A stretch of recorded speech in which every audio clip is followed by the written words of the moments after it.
साधक मित्रों, पहले पार्ट में हमने बात की कि ध्यान साधना पलायन नहीं है, विपश्यना पलायन नहीं है, किसी विशेष संवेदना की खोज नहीं करनी है और संवेदनाओं की अवहेलना भी नहीं करनी है, उपेक्षा भी नहीं करनी है, उन्हें पूरा महत्व देना है।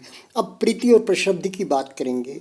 तो मित्रों, भगवान क्या कहते हैं? एहि पस्सी को आओ देखो जानो और फिर धर्म का मार्ग पर परियत्ति से सुनो और मार्ग पर श्रद्धा से चलो। तो गुरुदेव अपनी वंदना में बुद्धवाणी को कैसा कहते हैं? आदि माहि कल्याण है, मध्य माहि कल्याण, अंत माहि कल्याण है, पग पग है कल्याण। यानी कि जो भी साधना के मार्ग पे चलेगा, प्रथम भाग में भी कल्याण है, चलते हुए कल्याण है, मध्य में भी कल्याण है और अंत में भी कल्याण है। साधना का पथ कल्याण ही कल्याण है। वैसे ही गुरुदेव कहते हैं शील माहि कल्याण है समाधि कल्याण, प्रज्ञा तो कल्याण है। ऐसा तो बात यह है, गुरुदेव ये भी कहते हैं कि शील आधार है समाधि का। ये तीन पग की जो एक खाट है कहते हैं ना, तो शील उसका बहुत महत्वपूर्ण अंग है। शील जितना पुष्ट होगा, यानी कि वाणी का शील, सम्मा वाणी, यानी कि हम कटुवाणी नहीं बोलेंगे, असत्य भाषण नहीं करेंगे और मृदुभाषी प्रियभाषी बनेंगे और मितभाषी भी बनेंगे, तो शील वाणी का पुष्ट होता जाएगा। वैसे ही हमारा जो अनधिकार चीज़ें हैं वो हम नहीं लेंगे, जिसका हमें अधिकार है दिया गया है वही चीज़ें लेंगे। यानी कि चोरी नहीं करेंगे, व्यभिचार नहीं करेंगे। तो इस प्रकार हमारी आजीविका भी शुद्ध होगी। यह शील हमारी समाधि पुष्ट करता है। हमारी जो हम चाहते हैं कि हमारी समाधि शुक्ल समाधि बने, हमारा ध्यान शुक्ल बने, हमारा ध्यान रुद्र ध्यान नहीं बने, व्याकुल ध्यान नहीं बने और हम एकाग्रता से और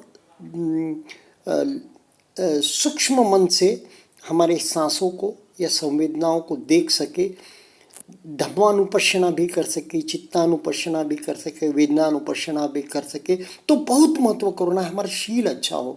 अगर शील का थोड़ा भी भंग हुआ और हो गया होगा ना नज़दीक के भूतकाल में, तो बैठने के वक्त हमें वो तकलीफ देता है, तो समाधि पुष्ट नहीं होती, समाधि मजबूत नहीं होती। इसलिए शील का बहुत बहुत कड़ाई से और बोधपूर्वक पालन हमारी समाधि को बहुत निश्चल कर देगा। हमारी समाधि बिल्कुल निर्विघ्न, एकाग्र और बिल्कुल बिना हिले डुले अधिष्ठान में रहेगी।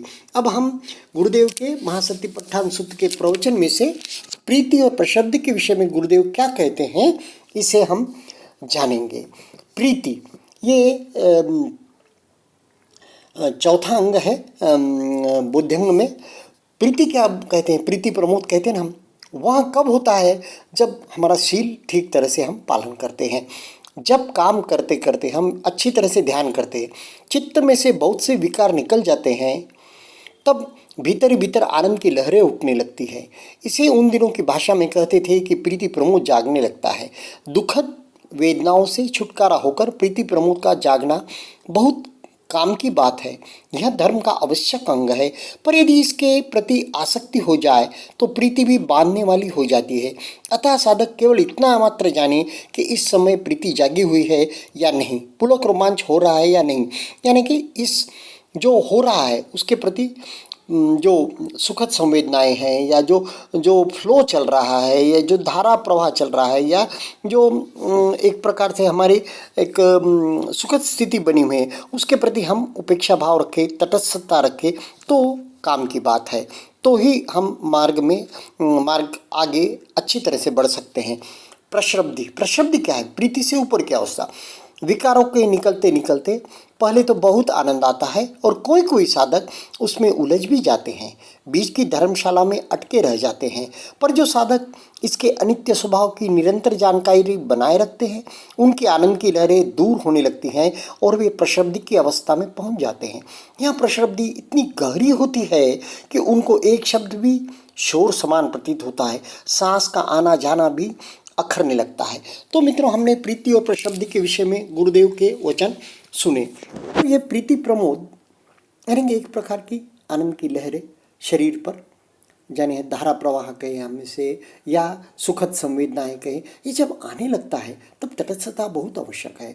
और ये जब आकर आगे की अवस्था आती है तो उसे प्रशब्दी कहते हैं, यानी कि बिल्कुल बिना हिले डोले, बिल्कुल एकाग्रता और बिल्कुल शरीर पर पुलक रोमांच भी है, या बिल्कुल शरीर पर हमारे जो सुखद संवेदनाएं चल रही है। पर अब ये अवस्थाएं 1 घंटे के आना जरूरी है कि अधिष्ठान के पूरे ठीक है आ जाए तो आदमी और भी ज़्यादा बढ़ेगा, ज़्यादा देर बैठेगा, यानी कि वह अधिष्ठान उसका यानी एक प्रकार से आसन जय की ओर जाएगा, आसन सिद्धि की ओर जाएगा।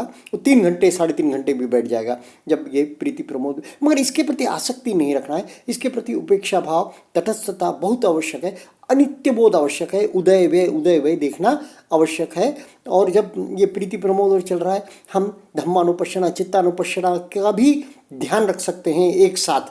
वेदनाएं कैसी चल रही है और मन में क्या जाग रहा है, चित्त पर क्या छा रहा है, चित्त पर क्या चल रहा है। तब ये प्रीति प्रमोद और ये प्रशब्दी की अवस्था जो है, तो ये इस वक्त गुरुदेव ज़्यादा जागरूक रहने के लिए कहते हैं। ये कभी कभी देखो नया भी साधक है तो 1 आध मिनट के लिए, 1 आध सेकंड के लिए, कुछ क्षणों के लिए भी यह अवस्था आती जाती रहती है। और उसे अगर हम पकड़ सके, मन उतना सूक्ष्म रहा कि अभी ये प्रीति प्रमोद, ये सुखद संवेदना है, ये जाग रही, बस इतना जाने आगे बढ़ गए, तो क्या हो जाता है, यहीं बढ़ते जाती है, बहुलीकरण होते जाता है इसका। गुरुदेव क्या कहते हैं, इससे यह धीरे धीरे 1 सेकंड के 2 सेकंड, क्षण 2 क्षण, ऐसा करते करते यह घंटे में परिवर्तित होते, यानी कि एक ही दम प्रकट होंगी पूरी अवस्था के हम बैठे हैं और पूरी दुखद संवेदनाएं चली गई और प्रीति प्रमोद जाग रहा है, प्रशब्दी जाग रही है। ऐसा बहुत कम होता है, पूर्व जन्म की पारमी से होता होगा, पता नहीं। तो मगर एक सामान्य साधक के लिए जब वो बैठता है, पहला शिविर क्यों ना हो, तब भी कभी न कभी 10 दिनों में उसको 1-1 क्षण, 2-2 क्षण ऐसे मिलते हैं कि जब मन बिल्कुल हल्का। ये प्रीति प्रमोद इसको नहीं कहेंगे आप, प्रशब्दी नहीं कहेंगे, लेकिन फिर भी 1-1, 2-2 क्षण की ऐसी अवस्था मिलते हैं कि विचार विहीन है, या फिर शरीर पर कुछ सुखद संवेदनाएं हैं, दुखद संवेदनाएं नहीं हैं, या कुछ समझो एक अच्छा प्रवाह, मन को जो अच्छा लगे ऐसा प्रवाह चल रहा है, या कुछ ऐसी हलन चलन है जो कि प्रिय लग रही है, बस इतना जाने आगे बढ़े। इस प्रकार हम प्रीति प्रमोद प्रशब्दी की उपेक्षा भाव से जाने, और निश्चित रूप से हर बैठक में भी जानने की कोशिश करें, अरे कहीं ये तो नहीं जागा, ठीक है, ओके, आगे बढ़े। इस प्रकार हम ये प्रीति प्रमोद और प्रशब्दी को भी जाने। धन्यवाद।